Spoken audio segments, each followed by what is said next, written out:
तो हमारे ट्रम्प चाचा ने जो चाइना के ऊपर टैरिफ लगाया था उसको 90 दिनों के लिए टाल दिया है। दरअसल बात यह है कि जब चाइना और अमेरिका दोनों देश एक दूसरे के ऊपर अंधाधुंध टैरिफ लगा रहे थे, अमेरिका ने चाइना के ऊपर 145% टैरिफ लगाया तो चाइना ने अमेरिका के ऊपर 125% टैरिफ लगा दिया। लेकिन कुछ ही समय बाद ये दोनों देश टैरिफ को कम करने के लिए राजी हो गए और दोनों देशों के प्रतिनिधि जुनोवा में एक वार्ता की और उस वार्ता में अमेरिका ने चाइना के ऊपर 30% टैरिफ लगाया, बदले में चाइना ने अमेरिका के ऊपर 10% टैरिफ लगा दिया। लेकिन अमेरिका ने कहा कि टैरिफ को हम 12 अगस्त 2025 से लागू करेंगे।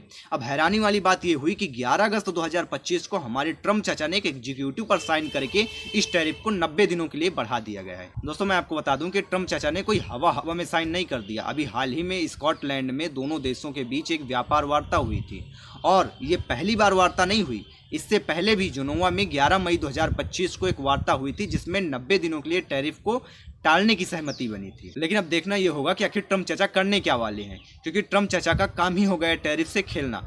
कभी टैरिफ को ज़्यादा लगा देते हैं, कभी किसी देश के ऊपर टैरिफ बहुत कम लगाते हैं, कभी किसी देश को टाल ही देते हैं टैरिफ। आखिर जो टैरिफ का खेला है आखिर ट्रम्प चाचा कब तक खेलेंगे, देखते हैं।